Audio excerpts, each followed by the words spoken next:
alcoholism in the 21st century, and the Annie E. Casey Foundation. And for more original reporting, visit WGBHnews.org.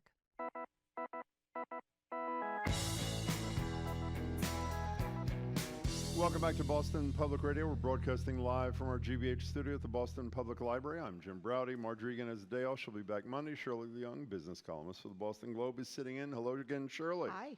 We're joined by Mayor Marty Walsh. The mayor's here to take our questions and yours. You can tweet the mayor at BOS Public Radio. You can send them an email to bprwgbh.org, but the preferred route is the phone. That'd be 877-301-8970. Mr. Mayor, it's good to see you. Thank you. Thank you. It's good to be here. I was just looking out at the crowd and I was thinking, there's groupies here. I don't know if they're my groupies or your groupies.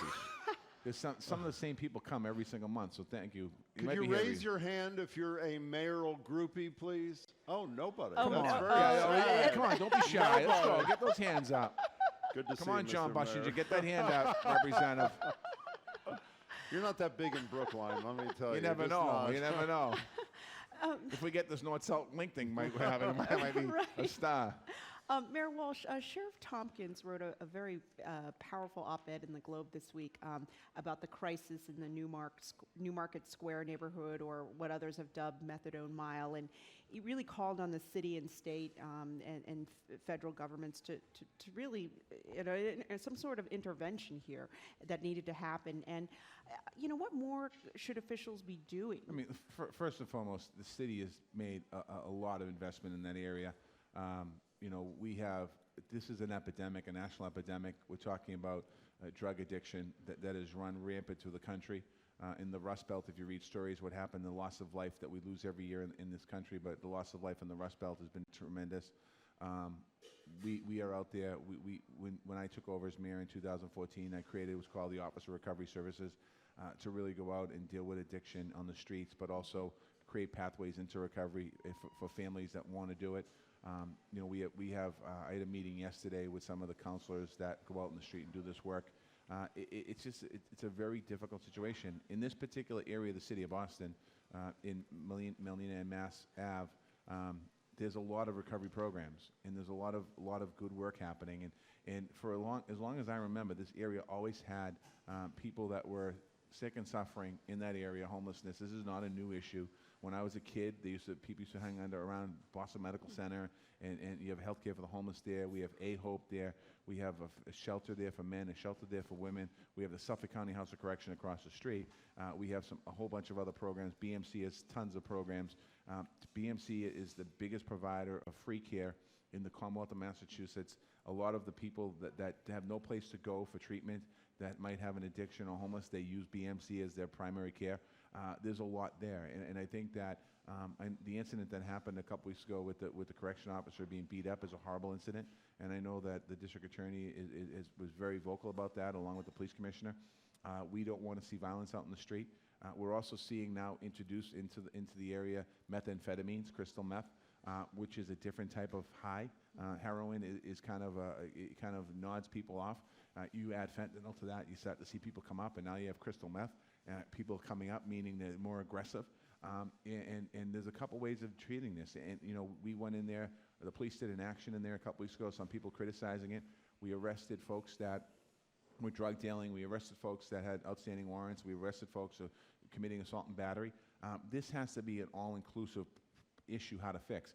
That police action the other day that was taken down there, I mean, certainly I don't want to arrest somebody who's sick and suffering, but what we have to do is make sure these drug dealers that are preying on these people, that we send a clear message to them, don't come to this area. We want to try and get as many people into treatment. Every single person, almost every single person that we see on the street that is an addicted person, they have a loving family, most of them in a loving home to go to, but their families people just had enough.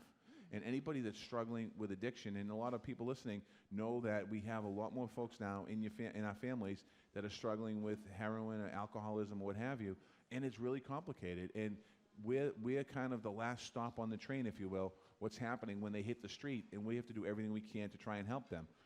I want to collaborate with this. I've talked to the governor about this. We've talked to Mary Lou Sutters, HHS. Our own public health commission is working on it. This year's budget alone, we've increased our budget for recovery services another 35% to get more counselors out in the street. We're working on a needle exchange programs. We're working on getting more needles off the street. We're going out picking needles up. It's an epidemic, and I don't think, and a lot of people want to blame somebody for this epidemic, but this epidemic wasn't caused by the city of Boston. It wasn't caused by even these addicts. This epidemic was caused by, a lot of it goes back to pharmaceutical companies and preying on people, and it just took off. You know, by the way, our number, if you want to speak to the mayor, is 877-301-8970. You mentioned sick and suffering, whether it was intentional or not. Some people whose only, quote, crime was being sick and suffering were swept up in this. You defended what the police did, but in retrospect, looking back, do you think they overstepped their bounds? That's not necessarily true. I mean, the people that were arrested, some of them had they had outstanding warrants. We didn't. We could. I mean, the police didn't go out there and arrest 300 people. Mm-hmm. And some of the folks were just there. So that's not necessarily. I mean, well, there were only 34 arrested. Yeah, there's a lot of people talking about different things that happened out there. They arrested people that were committing a crime. I don't think anyone got arrested for being a heroin addict. It was assault and battery. It was outstanding warrants. It was all of the above. And I think that, you know, when we go out there, we have to. And there's also another side. There's the community side of it. I mean, I know the sheriff sent the letter, and I appreciate the letter he sent me. But there's a community side of it that I'm constantly talking to neighbors and abutters that live in the South End that buy homes, invest, they have children. They're like, wait, we have enough. We have enough of people using on our doorway. We have enough of people urinating in our alleyways. We have enough of that, and so there's a delicate balance there. There's a lot of residents that are putting up with a lot of stuff, and we have to think of ways of helping them. You can't just force somebody into recovery. You can't. We have all the programs. Anyone that wants a bed today in that area will get a detox bed. The problem is you can't get somebody into a program until they're willing to go into the program. And a lot of these folks, addicted people, aren't willing. I'll use me as an example. I wasn't a drug addict, but I was an alcoholic. I probably should have gone to detox 5 years before I went, but I wasn't ready 5 years before that. I wasn't done. I didn't hit rock bottom. And the weekend that I ended up going into a program, I still didn't want to go, but there was so much, I felt the heat from everyone on me that I had to go to kind of just say I went to get the heat off me. And I was fortunate when I went there that the first night I was there, an Alcoholics Anonymous meeting came in and a couple people spoke, and it piqued my curiosity. Where now, that was a Sunday night. Now Monday, we're in groups, and I'm listening to the counselors. If that didn't happen Sunday night, there's a good chance on Monday, Tuesday, Wednesday, Thursday, Friday, I'd fake it, and I'd get out of there and say, okay, and tell everyone, I went to detox, I'm good, and then a few months after that, I might drink again. You have to have a willing participant. People that aren't alcoholics and aren't drug addicts might not understand what I'm saying. The people who are struggling or have family members, you know exactly what I'm saying. So I always thought the problem was not enough beds, but you're saying that there are enough beds. No, the issue of beds is this. The issue of beds that I think that needs to be better is the continuum of service. So for example, when somebody goes into a detox, that is basically just to try to get the drugs or some semblance of the drugs out of your system. The next step of that is you want to get them into a halfway house, long-term living, sober living. So there's a step in between called holdings. There's holdings there, TSS beds. We don't have enough long-term recovery beds available, and that's the idea of Long Island. The idea of Long Island is to put back on the island long-term recovery beds, and these beds can be programs usually 6 months, but you do 90 days, 6 months, 9 months, a year. So now what happens is you get the person out of their community, out of their neighborhood, out of where the drug addiction happens, and put them in a sober living environment where they're living with other people. They go to work, they're part of community, but they live at a sober home where they get drug tested occasionally just to make sure they're clean. So that the challenge is, addiction is not just putting a needle in your arm. The needle in the arm is the drug that goes in. But the addiction part and the wreckage of that is what you've done to your family, what you've done to society, what you've done to yourself. And the recovery piece of it at the halfway house, you allow people the opportunity to go in there and really kind of work on themselves. Like they might have burnt their family, they might be away from their wife, their kids might not want to talk to them, whatever it might be. And they get a chance to kind of get some sobriety under their belt, and then not just work on not drinking a day at a time, but also work on what you've done in the past, the people you've hurt. Because if you don't treat the person, the people you've hurt, that might be a reason why people drink again, because they never went and made amends to their parents or their wives or their spouses or their boyfriends or girlfriends or stole from people. You need to have, that's all-inclusive, and that's really about the recovery piece of it. So I think that we have to really think about what's that continuum of care. We have it here in Boston, and we have it in Massachusetts, but it's not on the scale that it needs to be. So speaking of Long Island, what's the status of your bridge to Long Island? We're still in court now. I mean, DEP, started to move the process forward. I mean, quite honestly, when this started a year and a half ago, when I announced it at the State of the City, it just baffles me that we're still having this battle. To be very clear, and I've been clear on the show in the past, people are saying this is the latest, that we're gonna use the island to develop land on, and I've made it clear. I think I said it last month on the show.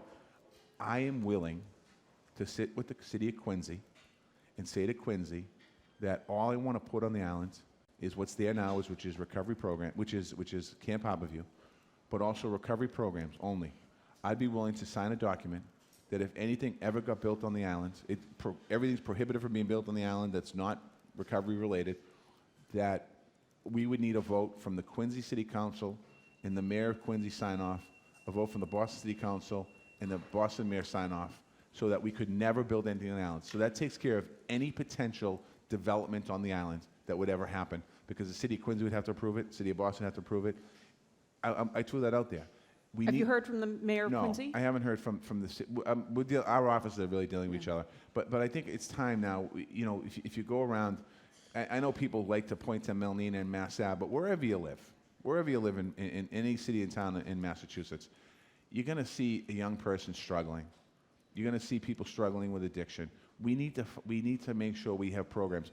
Long Island's bridge is a bridge to hope, a bridge to recovery, a bridge to a life, a bridge to a new life. The people that would live out there are people from all over the Commonwealth and maybe all over the country that would get into a halfway house. This isn't boundaries.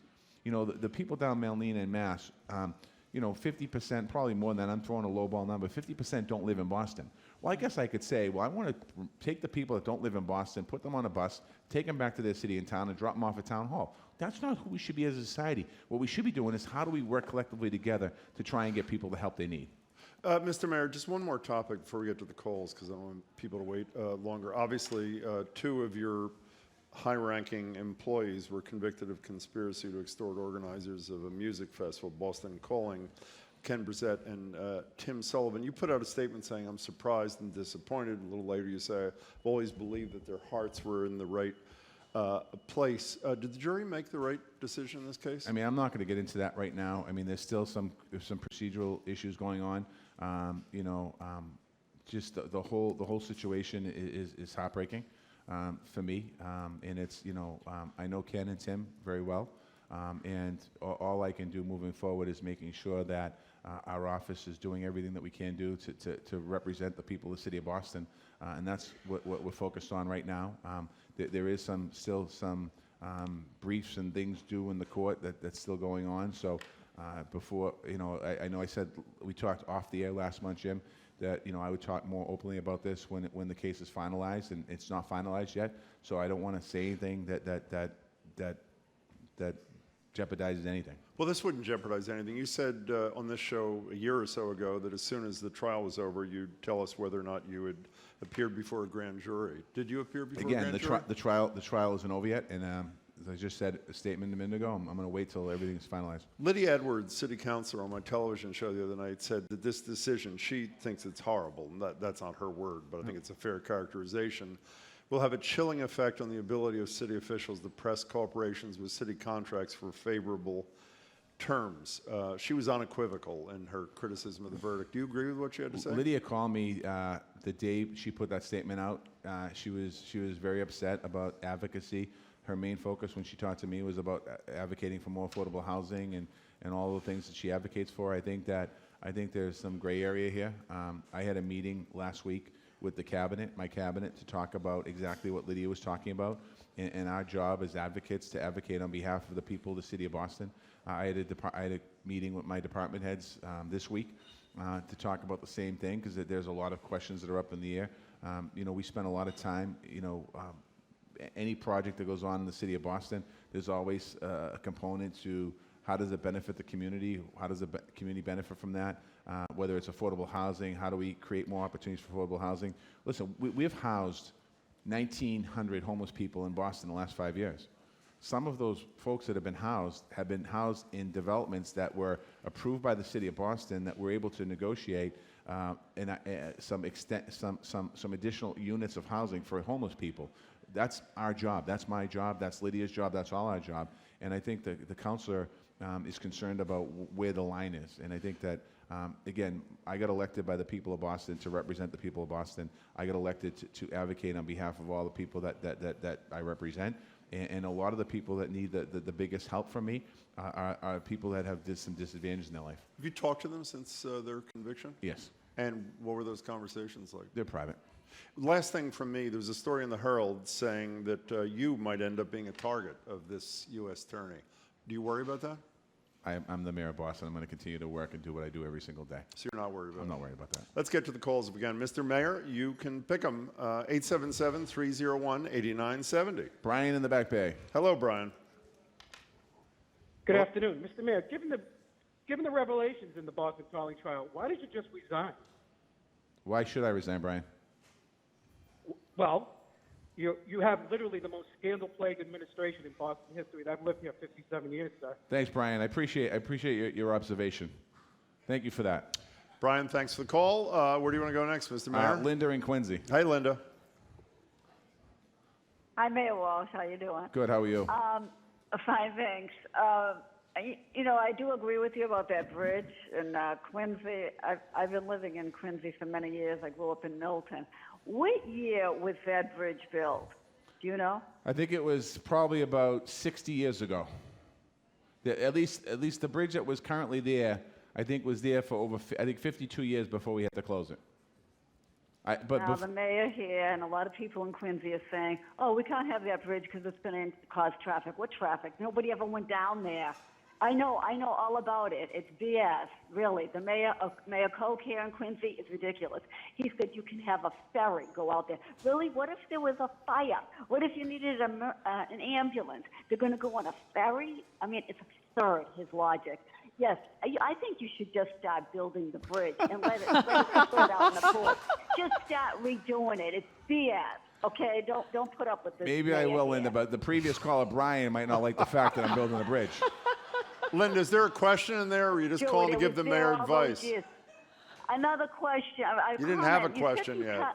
No, I had a comment about the forced another hospitalization. comment. Quickly, yeah. I work in mental health. We can't force people to be hospitalized. It's called Section 12. If they're at harm to themselves or others, you can force people into hospitalization and treatment. So, yes, I think we should help these poor people on Methadone Mile. I hate using that, expression. It's so derogatory. But, yes, I mean, I see women walk, down there like at 1 in the morning. They're with their tops off. They're under the bridge. They're using drugs. This is very unsafe. Yeah. Very, very. Linda, we got it. Let's get a comment from the mayor. Linda's Thank you for your absolutely call. right. There is some court procedures you can do, Section 35, Section 12, where you can get people, if they're harm to themselves or someone else, into recovery. But the issue is so massive that we just wouldn't be able to section everyone. And then I think there'd be some questions on people's rights as well. I'm very familiar with the Section 35 program. But what I meant on a general basis is that we have counselors reaching out to people all day to try and encourage them to go into treatment.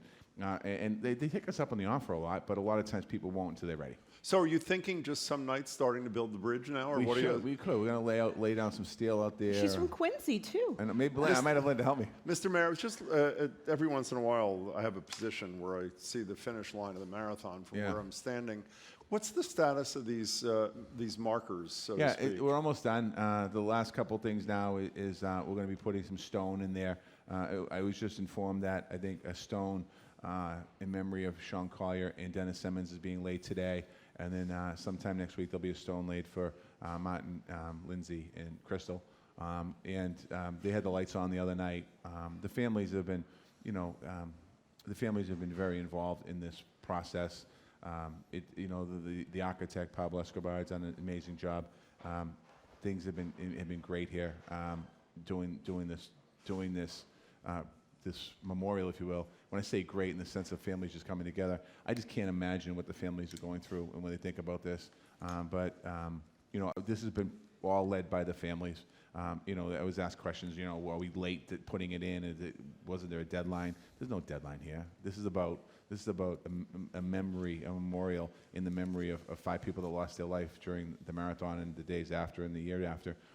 There's no timeline on that. So I think shortly those blue barricades around there right now on this end of Boylston will be gone. And then the flames, if you will be lit up at night, and people can come by and say a prayer, leave, whatever they want to do there. So when will is there an official opening? No, I don't think we're going to do an official opening. I think it'll probably be like a quiet type of thing. If somewhere down the road, we'll probably look at doing like a park or something in Boston. It'll be a little different. That's more of an opening type of thing. This is more of a quiet, passive kind of just acknowledgement.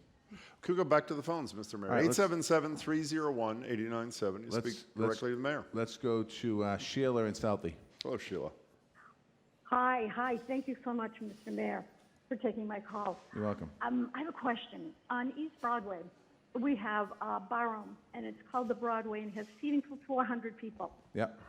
Less than a block and a half up the street, we have a barroom by the same owner, Mr. Akari, and it's called the Playwright. I'm sure you're familiar with them. Yep. Now, he has a proposal on the table where he wants to double his seating to 350.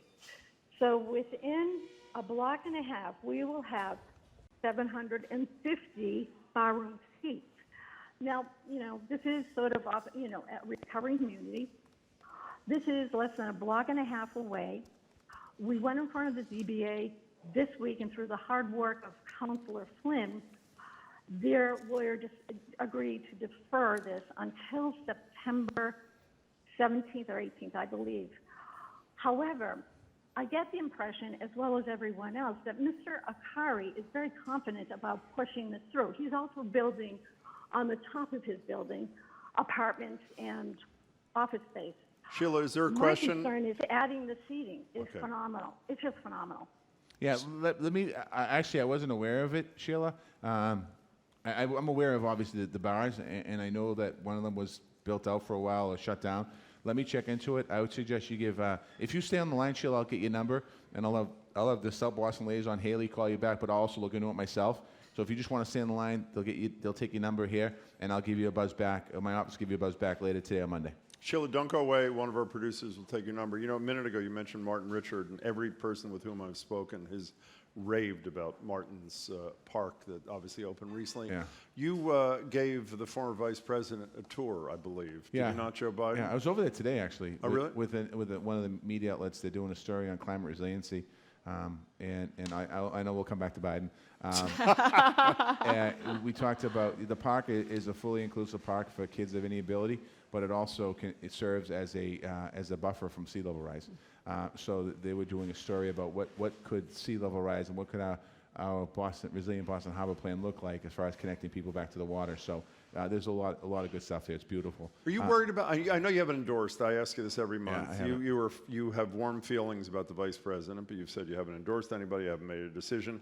Are you concerned about the public performance of Joe Biden? No, I think everybody has good days and bad days in campaigns, and I think that I think when the vice president, he's followed by every media outlet. So every time he misspeaks at all, people make a big issue of it, and this for all the other candidates as well, except for Trump. No one seems to criticize Trump for misspeaking every single minute of every single day, all the time. And I think that that's part of the campaign trail. I just can't imagine running any of the candidates for that matter, Elizabeth Warren, Mayor Pete, any of them, on that scale. Running for president, it's like you have to be on all the time because you have a reporter with you all the time, every day. And if you make a comment, people with these phones, they're Googling, and if you say something like, "Oh, you said that's not true, you lied," and it's like automatic to the lie. It wasn't, you misspoke, I made a mistake. And I just think that the scrutiny of today, and I'm not blaming the press for it, it's their job, but the scrutiny of today and social media is just like, how do you get a story? How do you make a good story? A story talking about sick kids isn't a good story. If you didn't tell exactly how it happened, well, that's a good story. Well, did you lie about it? Did you So I just think that I'm not concerned about that. It's still early in the campaign. I watched the debates though, it's hard to debate with 20 people. It's hard to debate with 10 people on the stage. And so it'll be, I think that when this thing gets down to 4 or 5 candidates, I think people will start paying real attention to it. Were there 18 in your race? There was 10. No. 13. The first time. There 10. were, For me, there was 10. First 10? time? Oh, okay. Oh, 10 I thought there were more. I think we had 11, but the 11th didn't make it. We had 10 of us. So- And it's in a debate like that, you can hide, but you can't hide running for mayor or for you can't hide. Unless you're the incumbent and you have 10 people running. It's beautiful. So we had Senator Bennett here earlier, and he was making I think he's on his way to New Hampshire, right? He was, I think, After yeah. this. And so obviously we get a lot of candidates coming to Boston to fundraise on their way to New Hampshire. So how many candidates have you met so far? I've met Tim Ryan, Kamala Harris, obviously Senator Warren, talked to Mayor Pete, talked to Bill de Blasio on the phone, talked to Vice President Biden. Those are the ones I've talked to about campaigning, I think. You didn't see Cory Booker when he came in? No, he called. Okay. We couldn't do it. He wanted to get together, but I forget where I was, and he was doing something. And when I was available, he wasn't. And when he was available, he was doing his press conference was the time I was available. So we weren't able to connect. But he's mentioned Boston and me a couple times in his debates. Not in his debates, in his running around the country. Well, speaking of that, before we take a break, obviously he is, I think it's fair to say that he probably is the candidate who's focused most on the gun issue. Yeah. Do you have any hope, we talked to Senator Bennett about this too, that this now is the time that there's a breakthrough on something Well, in Mitch Congress? McConnell said there'll be a vote, but Mitch McConnell changes his mind a lot. So as of right now, he's planning a vote, I guess, in September. I was part of a letter that we sent I was part of a mayor's letter. We sent a letter first, and the congressional followed us after that. 200 mayors signed on. But they switched their ideas and their opinions, and Mitch McConnell promised, I believe, a vote on the gun stock issue. And he did the bump stock, bump stock, and he never took the vote out. So, I mean, he promised the vote. Now, he might change his mind, but I think there's a lot of Republicans, I'm hearing them now change their tune. When I say Republicans, I'm talking national. They're changing their tune, and they're saying, we have to take a bill up, because they're feeling heat in their homes because of what happened in Dayton, Ohio, and El Paso, and all the other shootings we've had in this country. I don't know the situation, what happened in Philly the other day, but you had several officers shot going into a home. We had the same situation here in Boston a couple of years ago where a couple of our police officers were nearly killed. They went to a house in East Boston, and they came into a guy with a rifle and started shooting them. So we really have to start thinking about what are we going to do? Before we break, is there not some sort of a common sense gun reform rally at City Hall Plaza yeah, Monday. or something? There's a rally on Monday, Moms Demand Action Moms rally. Demand Action, right, yeah. We got to take a break. All right, Mayor Marty Walsh is taking our questions and your calls. You're listening to 89.7 WGBH Boston Public Radio, live from our GBH studio at the Boston Public Library.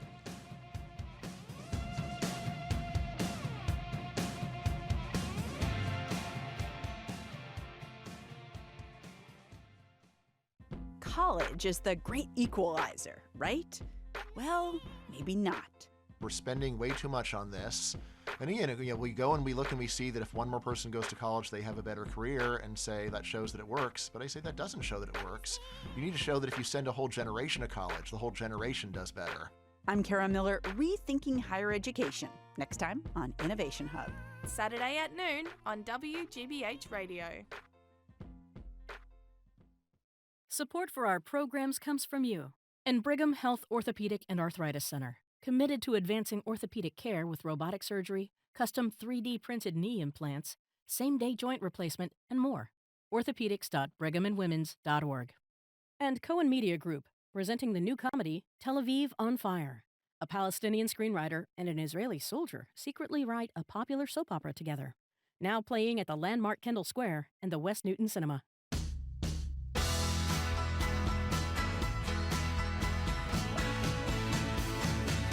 Welcome back to Boston Public Radio. Jim Browdy, Shirley Leung sitting in for Margery. Margery will be back on Monday. We're in the middle of Ask the Mayor with the Mayor of the City of Boston, Marty Walsh. If you want to speak to the Mayor, you call him at 877-301-8970, tweet him at BOS Public Radio, or send him an email at bprwgbh.org. You want to make a clarification about something? A couple clarifications. One is the Moms Demand Action event is on Sunday. Oh, Sunday, not Monday. Sunday, not Monday in the afternoon, 3:30.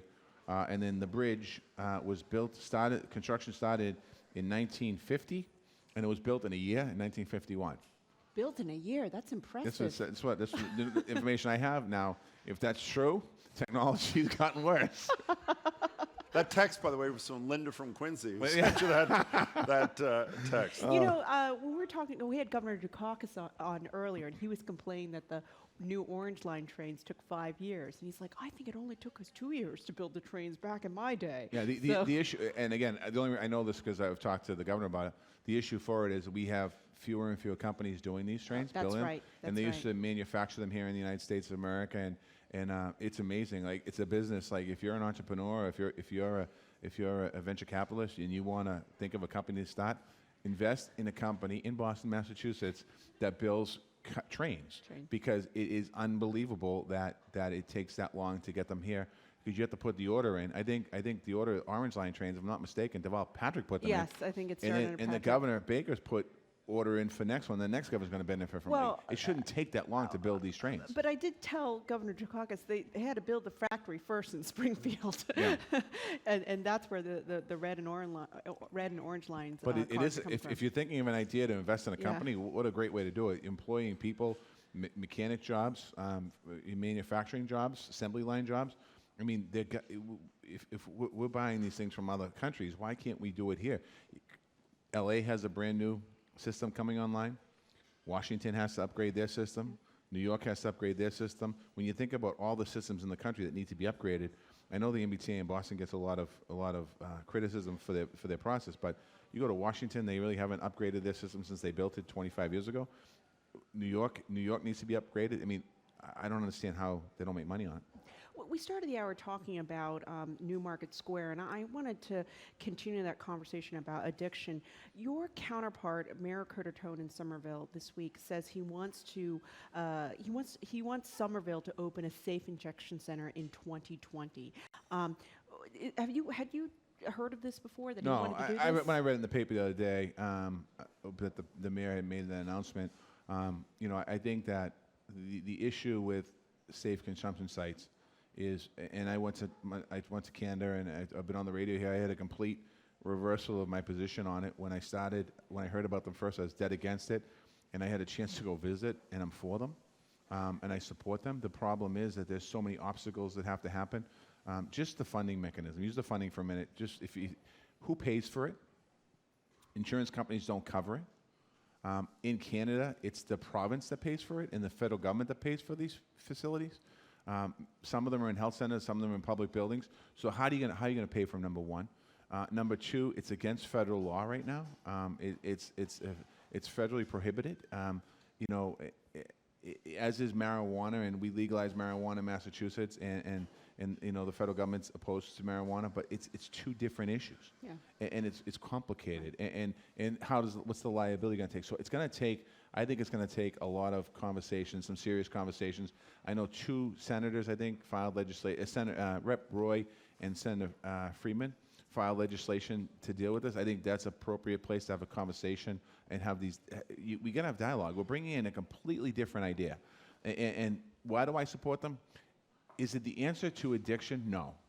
Is it the answer to anything? No. It's a piece of the puzzle. What happens in Canada, in Toronto, and to my knowledge in the world, nobody has lost their life by overdose in a safe consumption site.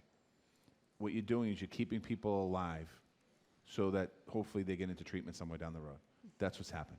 And I think that, I'm listening to people talking. I'm not going to mention their name, but when I went on the trip, a couple people came at me that were dead against them, absolutely dead against them. They sit in meetings with me. They watch what was going on. On the way home, we talked about, these things work.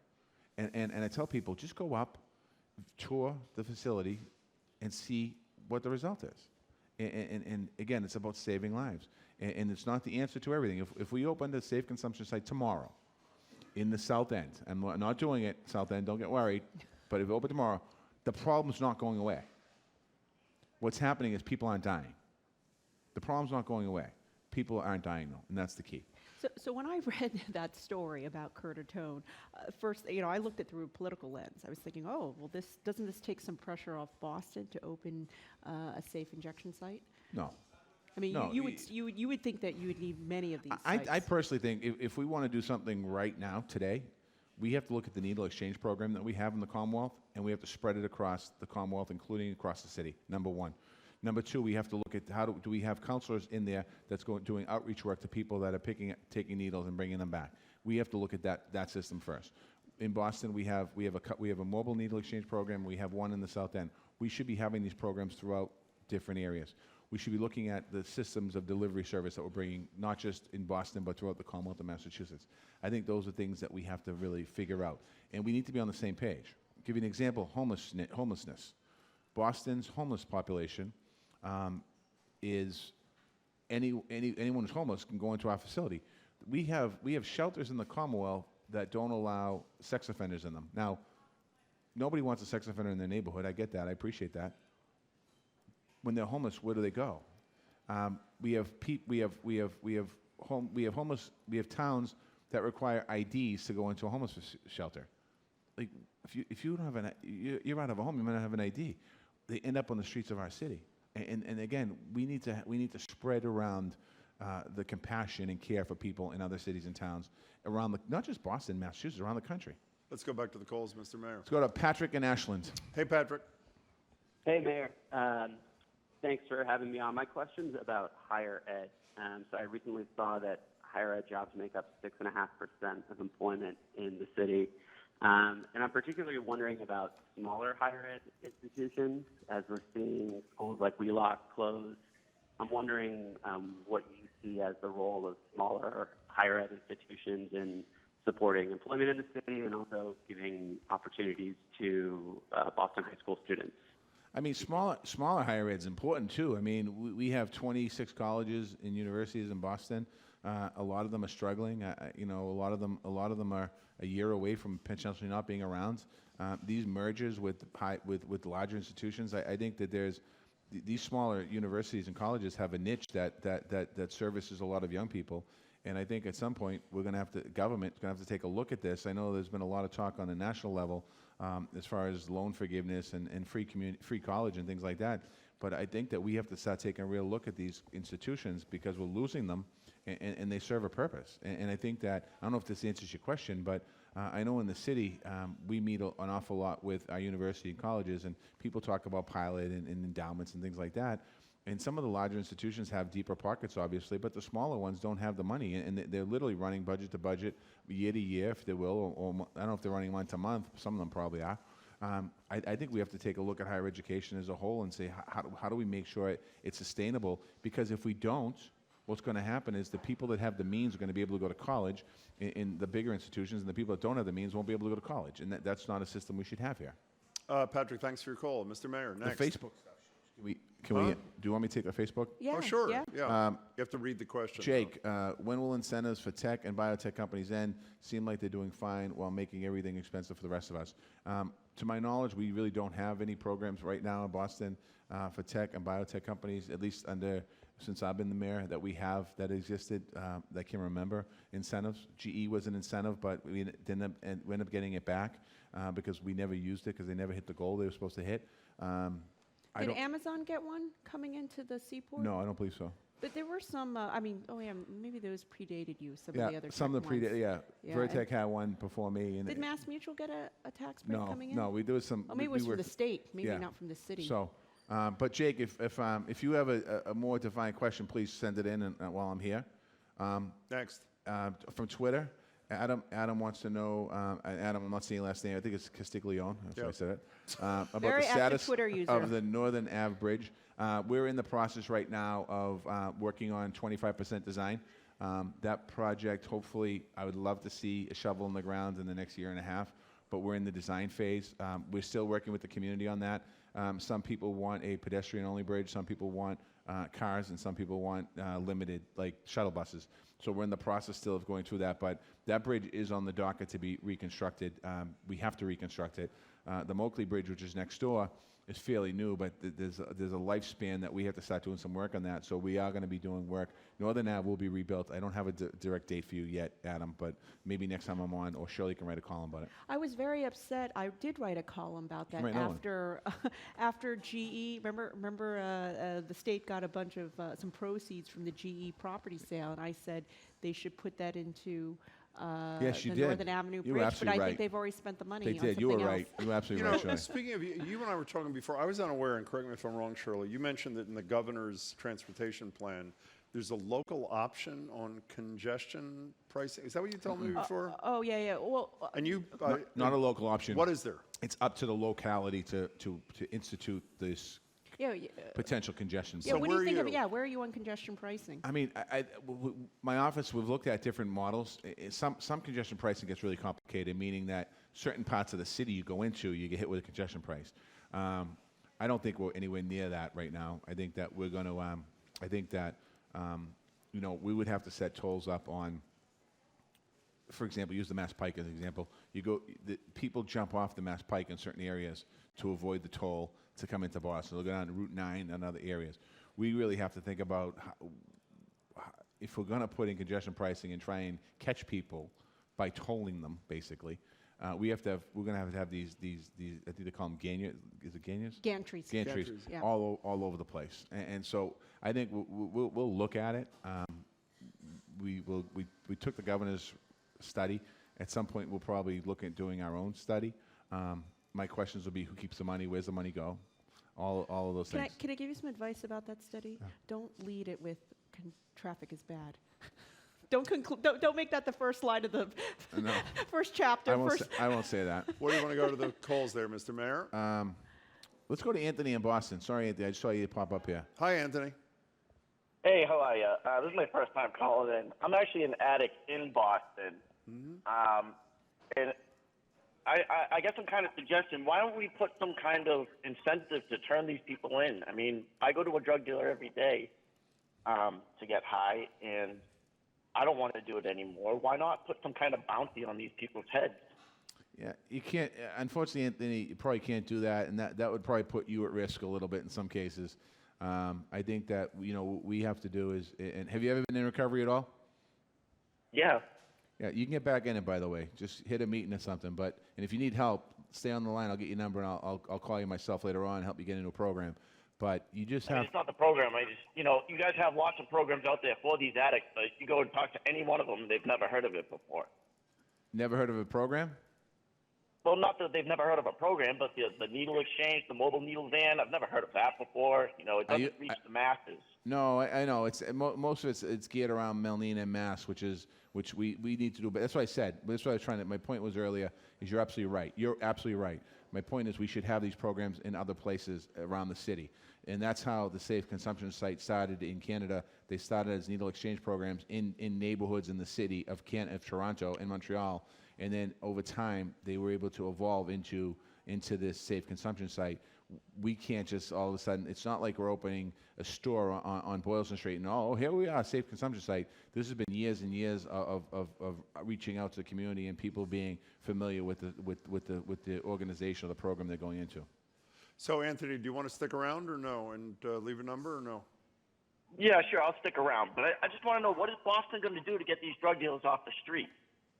Well, I think, number one, if you get into recovery and you stop buying, then the demand for the drug dealer is not going to be around. That's one issue, one area. And then they are arresting people. They're arresting drug dealers out there. And you know yourself, I don't know how long you've been using for, but you know yourself, it's not that difficult if your drug dealer gets arrested to find another one tomorrow.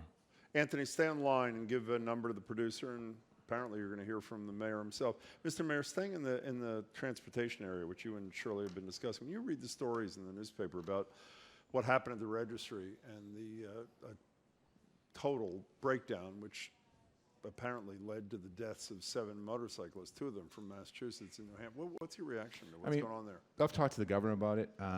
Certainly, I know he took it personal as well in what happened there. It's one of those things as a leader. We have to make sure that, first of all, we don't control all of our employees, number one. And number two, we need to make sure we have a process in place that actually works on behalf of what they're supposed to do. And that's why, I can't speak to what happened at the registry. All I know is in my own cabinet, we talk every week to make sure that the department heads understand what our job is, what our role is. One of the things we talked about last Friday was that we have, regardless of people's feelings about what happened with Ken and Tim, we have a job, a responsibility to the people of Boston. And we have to make sure that all of our departments are doing what they're supposed to be doing in the community, working on behalf of people. And I think that doesn't necessarily answer your question of the RMV, but it's so important that we do our job and that we make sure that we do the responsibility that we're asked to do as public employees, and that there's no skirting. I think that, I'm not sure, I haven't talked to anyone in the registry. I've read what's been, the hearing has said and what I've read in the paper, but it clearly sounds like people weren't doing what they were supposed to do as employees of the Registry of Motor Vehicles. Would they still be working for you? I mean, they're assuming the testimony before the Joint Transportation Committee was correct. The guy who's in charge of this, when asked by an auditor of the Department of Transportation, who's in charge of this, the answer was nobody. They knew about it. It's a question about how far back, but they knew about it, did nothing. Would that kind of person still be working for you? But I think the director resigned, right? Yeah, the registrar resigned. The registrar resigned. But that's it. But Only not one- the person in charge of this And again, department. I don't know enough for the particulars. Okay. I don't want to hypothetically say something because I don't know all the circumstances around it. Let's go back to the phones. All right, let's go to Pat in Rosendale. Hey, Pat. Hey, Mr. Mayor. Thanks for taking my call. I have a real meat and potatoes question for you. I live in Rosendale. For years, I put up with the construction around Forest Hills. Yep, you still are a little bit. Now. Yeah, it's beautiful. It's great now. Were you for the bridge or against the bridge? No, I didn't mind the bridge going. Yeah. I thought that was fine. Yep. And the result is great now. The problem then was that there were many times where there were street lights out and there was no cops directing traffic. More recently, earlier this month, I drive to work every day. I go through Cleveland Circle. You know the intersections there with the green line and the buses. Lights were out for like 3 mornings, and there was never a cop there. I just wonder how and whether anybody gets assigned to deal with something like that. The number of accidents that were avoided were amazing. You see cops all the time at construction sites. Yeah. I know that's a different issue. No, but I'm just wondering about the situation with traffic. If lights are out in a community, particularly Cleveland Circle or even around Forest Hills. Forest Hills is a little bit of a jurisdiction there. Some of it's state and some of it's city. Okay, so I'm not that I'm pointing the finger at the state, but depending on what street you're on. But around Cleveland Circle, that on the Boston side, that's definitely us. And generally what would happen is the captain would be notified that the lights are out, would send out a police officer or maybe a couple there because it's such a big intersection to move traffic through.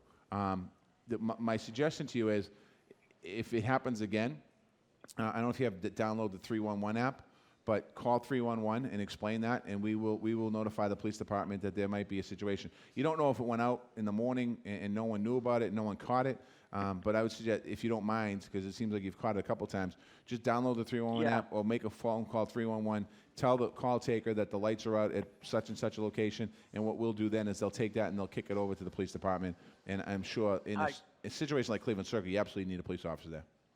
Yeah, the first morning I was like, oh, gee, the lights are out. What are you going to do? But then I came the next morning, and the lights were still out. Yeah, I know. Anything like that, if you don't mind, and I'll actually notify the captain as well out there to find out what's going on, just to make sure, and talk to our traffic folks. Pat, thanks for the call. By the way, for those who don't know, what is 311 for? When should people use it? 311 is for any questions you have about city issues, anything. Street light out, tree hanging, dangerous looking, a pothole, street not plowed, whatever the situation might be citywide.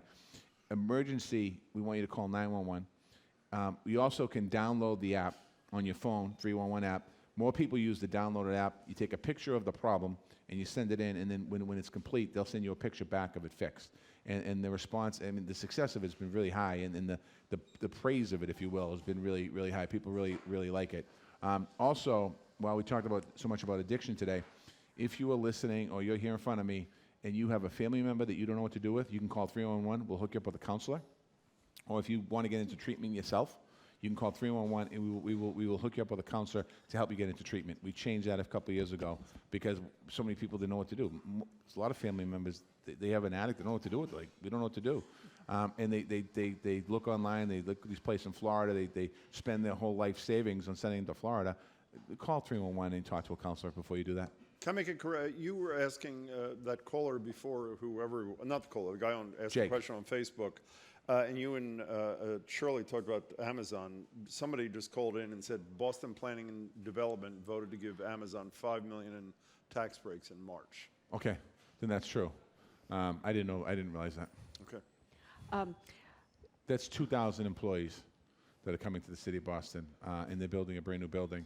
And the revenue, and tax breaks aren't, you don't get a check for $5 million. It comes off of generally it comes off of your tax bill over a 20-year period. And I want to say the Amazon tax bill is roughly $10 to $15 million per year.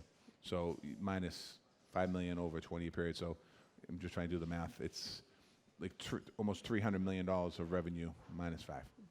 Yeah, $250,000 a year, that is. But yeah, you do give, as I recall, the city doesn't give a lot of these. I mean, you do give tax breaks out, but sparingly. And there's been times where I've said no, and there's times you probably where say no more than I yes. say no most of the time. I mean, GE was a different ballgame. GE was one of those things like at the time, it was one of the top companies in the world, and I'm thinking like, wow, having the headquarters here would be a great attraction for other tech companies. Since that time, obviously, we know GE's had some financial problems and other problems in the paper today. But at the end of the day, we're trying to use it as an ecosystem to grow the ecosystem of technology in Boston. And they employ a lot of people. Before you go, I think, it's the end of summer and people are trying to be relaxed and that kind of thing. You were honored at the Boston Public Library Gala a couple of months ago, and Margery, I interviewed you and the governor. One of the things you told us, which I think is a wonderful way to end the summer for your constituents, you were bragging about some pathetic potato recipe you have. That's great. Could you share that with the listeners, please? 2 of them. Yeah, okay. Two of them. All right. The first one is you slice the potato the long way, about 1/4 inch, and you put some oil on it, and you put some seasoning, salt, whatever you want to put on it, and you grill it on the grill like a steak. And you just flip it till it gets brown. Right, yeah. It's good. Yeah. The second one is you take a potato and you wash it, and you take 2 of them and you put them like the long way. Yeah. You slice them again into about a 1/4 inch piece, and you can either put oil or butter in between the pieces. You put some onions on there, put some seasoning salt on there. You wrap it up. You put a second layer of wrapping aluminum foil, and then you cook it on the grill for 25 minutes, and you flip it to the other side for 25 minutes. And then when you're done with that, you put it on the top of your grill, and you cook your steaks. And then when you're done with that, you just pop it out. It's unbelievable. Now, when you walked away, I turned to Margery and I said, that was pathetic. And she turned to me and she said, he's Irish. Is that offensive? Or I take deep offense to that. You do. I figured you might. There's something probably very wrong about that. Yeah, but I'm not going to go there today. Well, that was pretty impressive. Mr. Mayor, it was great to see you. Thank you so much. And everybody who left a number will be passed on to the mayor. We'll see you next month. Enjoy the rest of the summer. Thank you so much. Mayor Marty Walsh joins us every month for Ask the Mayor. Mayor Walsh, thanks for coming. Coming up, it's time for All Things Tech with Andy Anako. Keep your dial at 89.7 WGBH, Boston Public Radio, live from our GBH studio at the Boston Public Library.